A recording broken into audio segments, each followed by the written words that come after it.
quiero que vayamos a la primera parte. Vamos a concentrarnos en el verso 1 y verso 2 de la segunda carta de Timoteo, capítulo 4.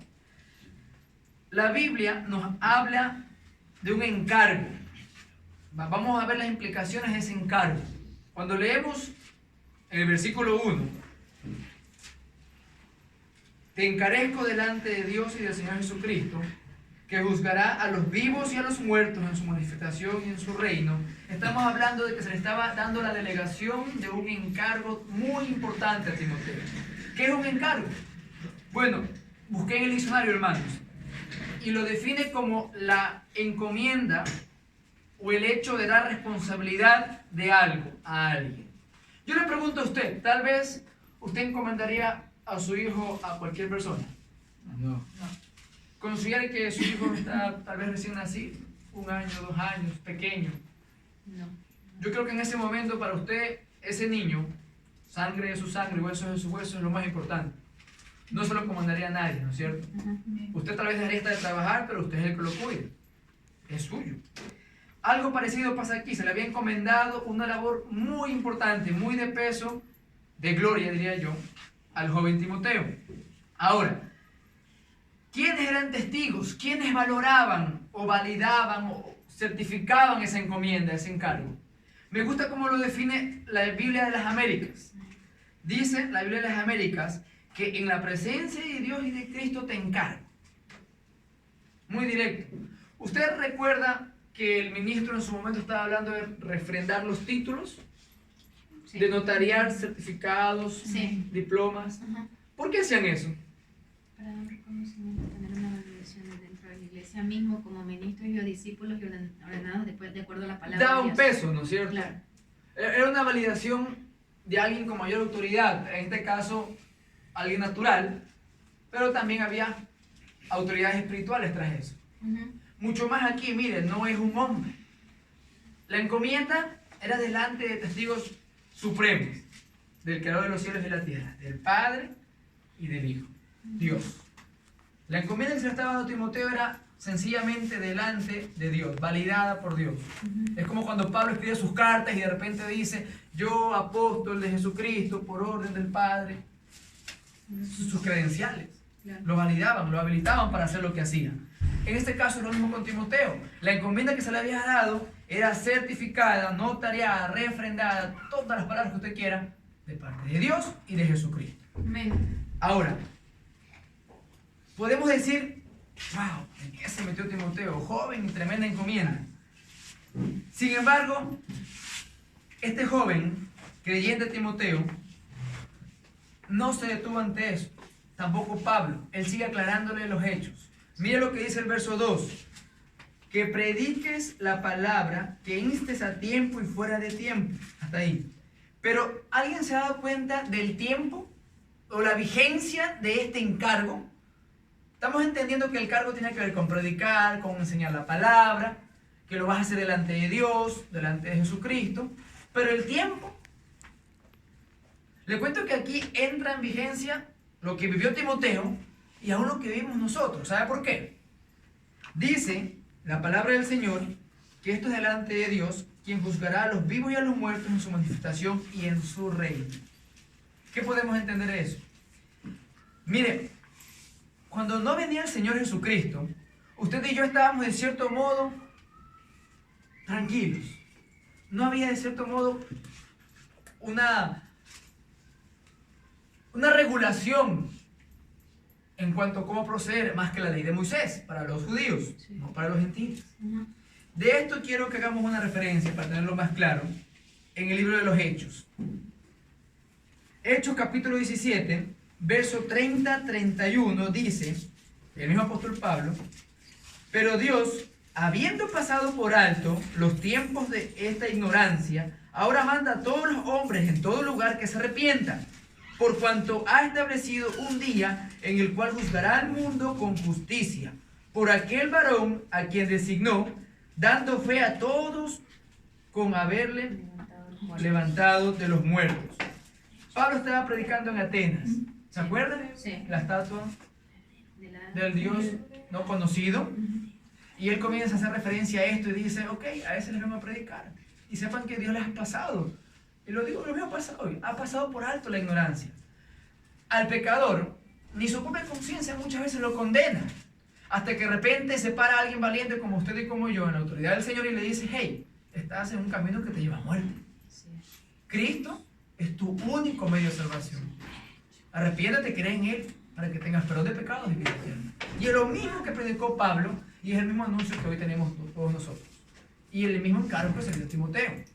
Ahora, qué interesante. Cuando viene el Señor, dice Pablo, ya Dios dejó de pasar por alto los pecados. Porque es por medio de Él que se anuncia, se manifiesta la justicia de Dios. Para el que ha creído, para salvación. El que no cree, para condenación.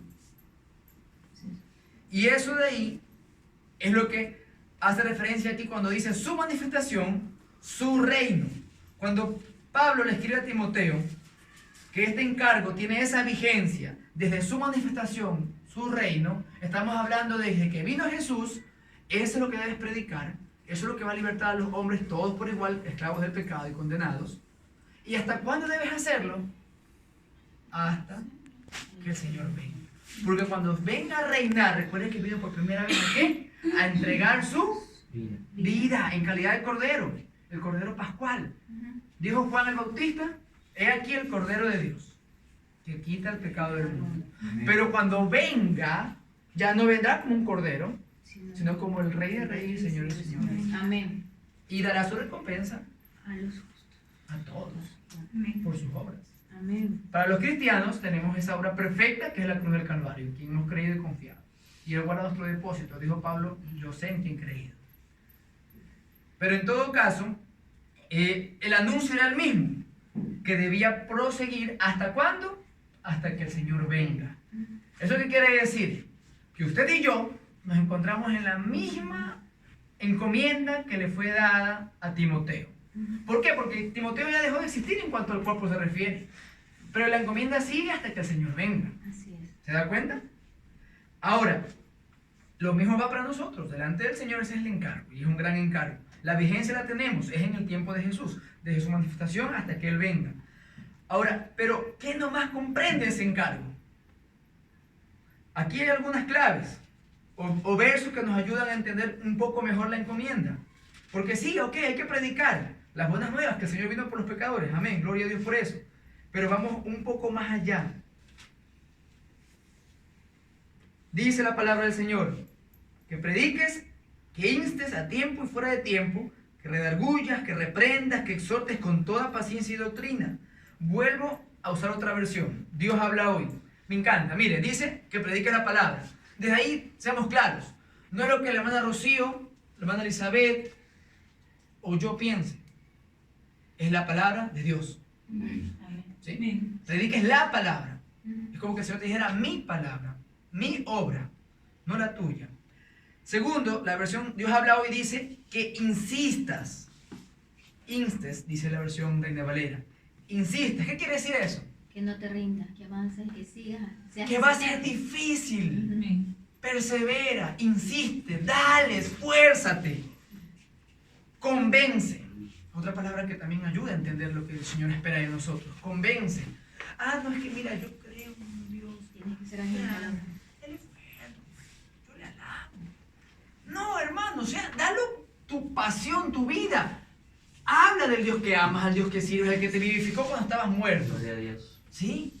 En ese contexto, entiende que no va a ser fácil, que debes esforzarte, pero debes hacerlo con todo el convencimiento de tu parte.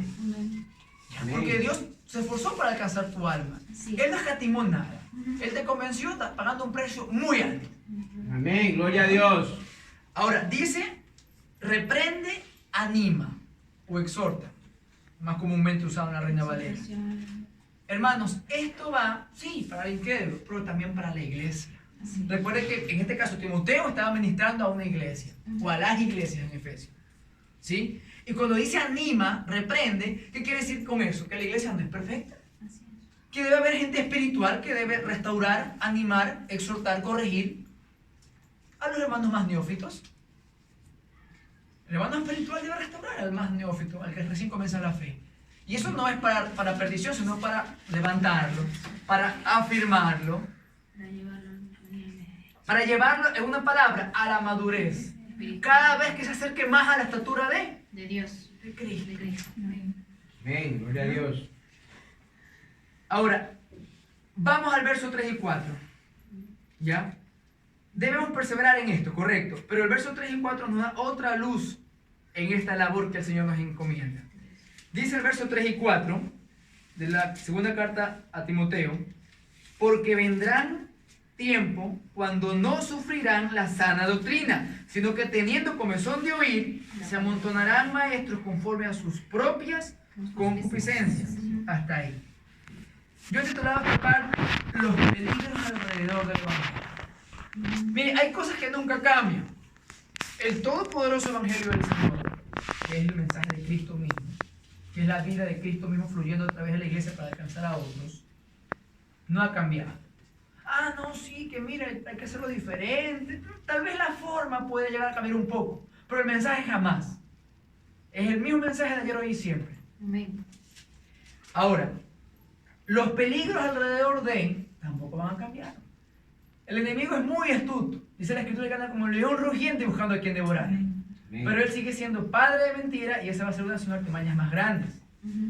¿Alguien me puede recordar cuáles son los tres enemigos potenciales del cristiano? Satanás es uno. El mundo. Y nuestra propia carne. Que la Biblia la cataloga muchas veces con una palabrita un poco impronunciable. Concupiscencias. Es ese deseo pecaminoso, muy natural, muy normal, que está en usted y en mí. Es una lucha que va a estar desde antes que el Señor Jesús lo conquistara hasta que Él venga y lo transforme todo plenamente y usted sea revestido de un cuerpo de gloria. Amén. ¿Ya? Hasta ese momento va a ser la lucha. Por eso es que efectivamente el tercero, y tal vez diría yo, hasta uno de los más grandes enemigos que tenemos, nuestro propio yo, nuestra propia carne. Deseo de hacer lo malo, concupiscencia. Ahora, eso o todo eso es aprovechado, porque la idea de estar en la fe es que luchemos contra esto sabiendo que esa es la lucha. Así es. ¿Por qué? Porque el enemigo no anda atrás del incrédulo, Sino el creyente. sino de nosotros los que hemos creído. Los demás ya le pertenecen, hermanos. Así de sencillo. Pero cuando usted y yo venimos al conocimiento de Cristo y somos nuevas criaturas y nos esforzamos en conocerle, en amarle, en servirle, en alcanzar cada vez más su estatura, es cuando más el enemigo va a estar ahí, aprovechando nuestro deseo pecaminoso, aprovechando las circunstancias del mundo, aprovechando cada paso que usted dé para hacer algo, maquinar algo en contra de su fe, en contra de su eternidad. Ya, entonces dice aquí que debemos estar apercibidos de que aún en la iglesia llega ese tiempo. Si hablamos de crecimiento, también hablamos de estancamiento. Si hablamos de lo bueno, hablamos de lo malo. Si tenemos la luz, también hay tinieblas. De alguna manera, repito, esto no es ajeno al Evangelio. No ha cambiado desde el tiempo antiguo hasta el presente. Tenemos el mismo escenario. Falsos maestros, un falso evangelio predicado por ellos. ¿Sí? Ahora, lo triste es que sabiendo esto o queriendo desconocerlo, los creyentes caen en el hecho de no querer vivir el evangelio auténtico, sino el falso, el predicado por los falsos maestros. ¿No se ha percatado que el mismo pastor lo ha dicho?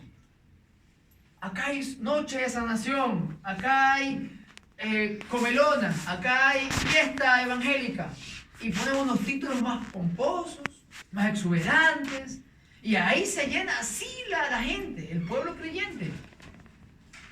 ¿Por qué será? ¿Por qué? Porque tenemos comezón de oír, está en nuestra carne. De repente nos cansamos del evangelio, que nos prediquen la palabra, que nos confronta, que nos da duro, que nos redarguye, que nos corrige, que nos anima a ser más como Cristo y menos como el deseo pecaminoso nuestro. Nos cansamos de eso y queremos ir a ver algo diferente, algo novedoso. Ah, mira, que el evangelio de la prosperidad. Me dicen que yo voy a tener un carro si soy fiel y no falto 3 meses. Yo voy 4. Y así nos comprometemos y de 100 que el Señor le va a dar 1000. Y nos comprometemos en tanta vanidad, en tanto falso evangelio, falsa doctrina. Repito, aún el creyente que estaba bien sentadito o bien ocupado en las cosas de Dios, creciendo y sirviendo, de repente le da esa comezón de oír y no quiere sufrir, como dice la palabra en la Reina Valera, o vivir el evangelio puro, la enseñanza confiable, eso es una doctrina, la que nos transforma, la que nos lleva a menguar y a crecer. No queremos vivirla, queremos ir a lo novedoso, a lo que es amoldable o se ajusta a nuestro deseo pecaminoso. Sí, hermanos, el enemigo aprovecha de lo que nosotros mismos tenemos aquí adentro. ¿Se recuerda que la palabra nos enseña que de la abundancia del corazón Abunda la boca. habla la boca? Entonces, el enemigo no es omnisciente. En nuestras conversaciones que no son fructíferas, Así es. o en circunstancias en las que revelamos lo que tenemos dentro, de ahí se aprovecha el enemigo, porque damos a conocer nuestra carne, nuestra concupiscencia. Y de repente, en cualquier ambiente laboral, académico, sentimental, lo que sea, pone la cascarita. Y por no querer recordar, porque el Espíritu recuerda la palabra, Amén. por no querer recordar o escuchar o atender lo que sabemos que es de Dios, lo verdadero, atendemos lo que no es de Dios, lo falso, lo que es del engañador. Y caemos. ¿Por qué? Porque damos espacio a caprichos de nuestra carne o a novelerías que están de turno. Y digo de turno porque cada época tiene su sazón. Así como las modas, ¿se acuerdan que en su tiempo fueron los jeans acampanados y tantas cosas? Así mismo el enemigo se pone a la moda. Lo que más pega, por ahí voy a entrar a la iglesia, por ahí quiero socavarla, quiero destruirla. Seamos astutos también, porque el mismo Señor nos dice que seamos mansos como la paloma, pero astutos como la serpiente, porque nuestro enemigo nos está jugando. ¿Ya? Entonces cuidado con nuestros propios deseos, porque eso se va a aprovechar el enemigo. Y los falsos maestros toman ocasión de eso, porque ellos le sirven al enemigo, Satanás. ¿Ya? Ahora, ¿cuál es la consecuencia? Dice el verso 4. Y apartarán de la verdad el oído y se volverán a las fábulas. Fábulas. Mire qué triste, ¿no? Gente que estaba con nosotros. Dijo Pablo que estaban con nosotros pero que no eran de nosotros. Imagínense, se apartaron de la verdad, negaron la fe, se volvieron apóstatas. Es triste, pero la consecuencia es sencilla, se apartarán. Porque un hijo de Dios, aun cuando está apartado, el Señor le habla y lo jala, de una u otra manera se siente necesitado, nada lo satisface. Por ende, termina volviendo. Pero el que no vuelve, se pasa lo que dice aquí en el verso 4, se aparta, rechaza la verdad, prefiere aceptar el engaño. ¿Y por qué? Porque deseamos dar satisfacción a nuestra carne.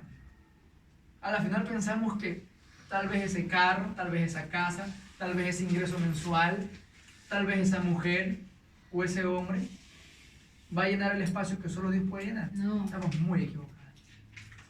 Entonces, tengamos cuidado, hermanos. Verso 5. Para explicar este verso, lo he titulado ¿Y tú? ¿Y tú? ¿Se acuerdan que dijimos que la misma encomienda que le fue a Timoteo era dada a nosotros? Ahora viene el desafío. ¿Y tú? ¿Y nosotros? ¿Qué vamos a hacer? Mira, Pablo es directo. Hijo mío, dice el verso 5, tú sé sobrio en todo. Soporta las aflicciones. Haz obra de evangelista. Cumple tu ministerio. Mira, lo de ser sobrio es sencillo. Es mantener la mente clara. Tener los ojos bien puestos en Cristo. Que conservemos el buen juicio. Tenemos la mente de Cristo. Amén. Amén. Tenemos la palabra y el Espíritu. Amén. Amén. Es suficiente.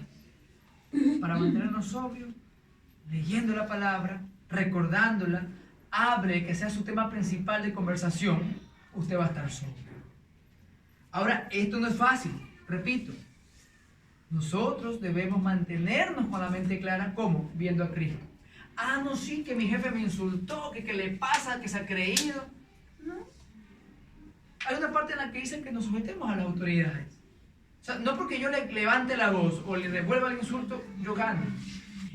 Porque ahí van a decir, "¿Ves? Y no te dan nadie".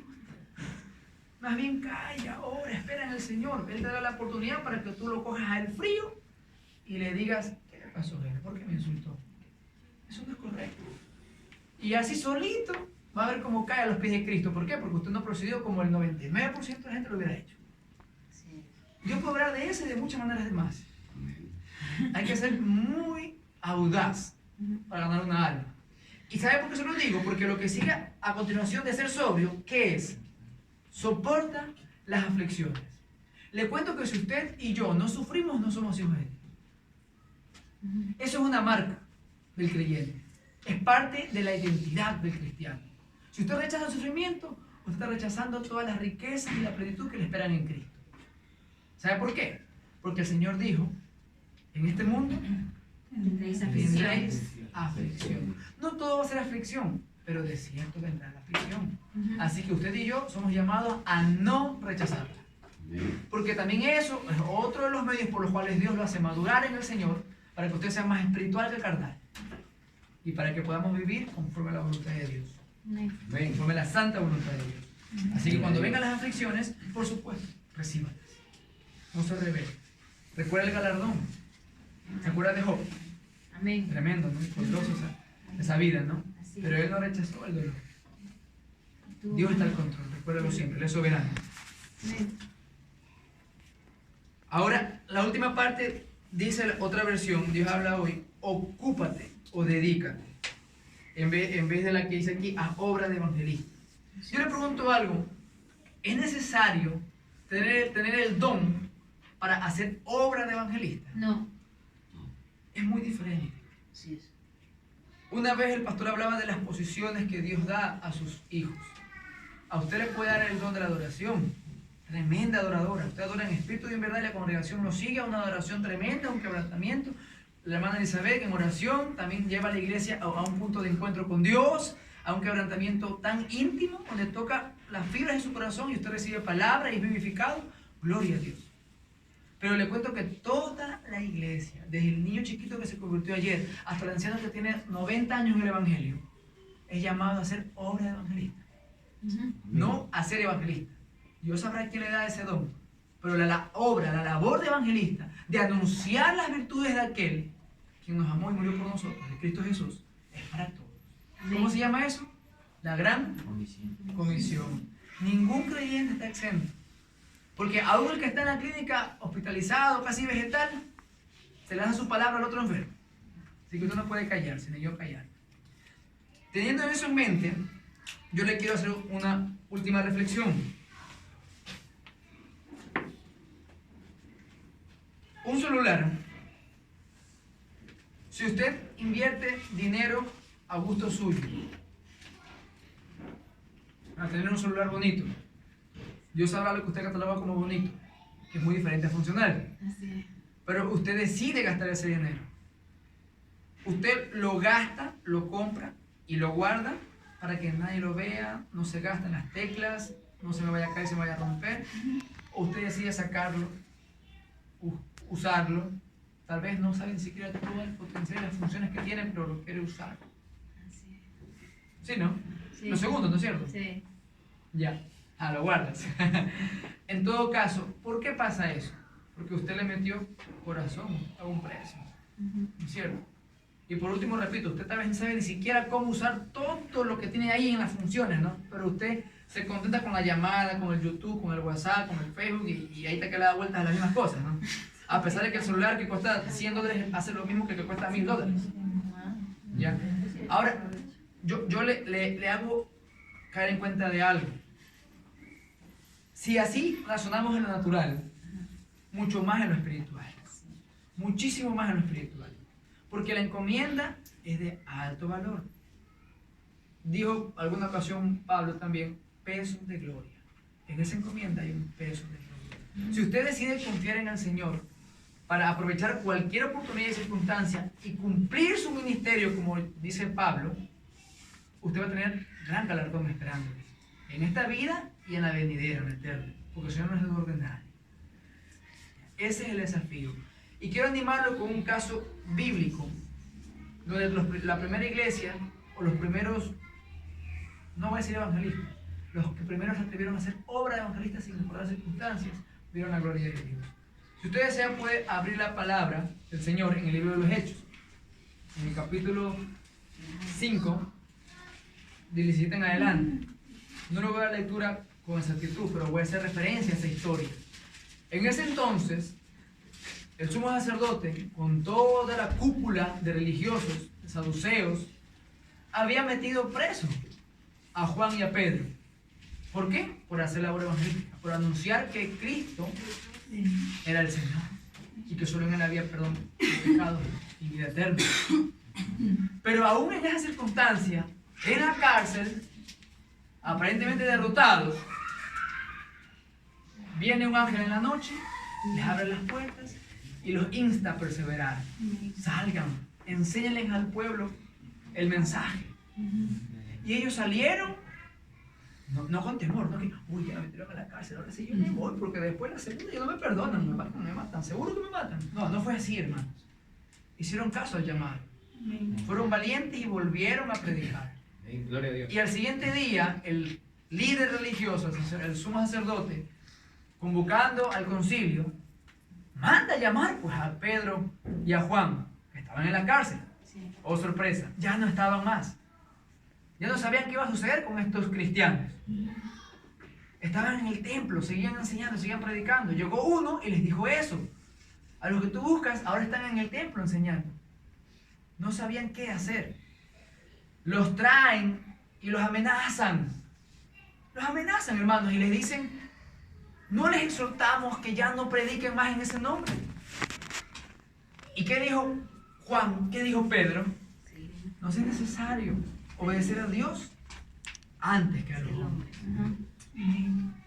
Hermano, créalo, siempre, si usted ama al Señor, va a encontrar una oportunidad y una puerta que Dios abre para que usted anuncie de su gran y salvador amor. ¿Sí?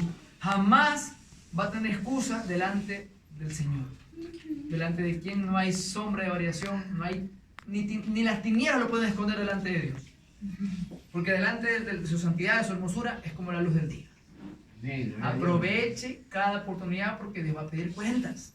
¿Ya? Mucho más en la última parte, en el verso 41, si no me equivoco, sí, 41 creo que era, me impresiona la actitud, porque si bien es cierto toda una motivación y una encomienda espiritual, pero su actitud, su cuerpo flagelado, que había sido castigado, su sentido de seguridad, sus nervios, todos habían soportado la celda, las amenazas y los azotes.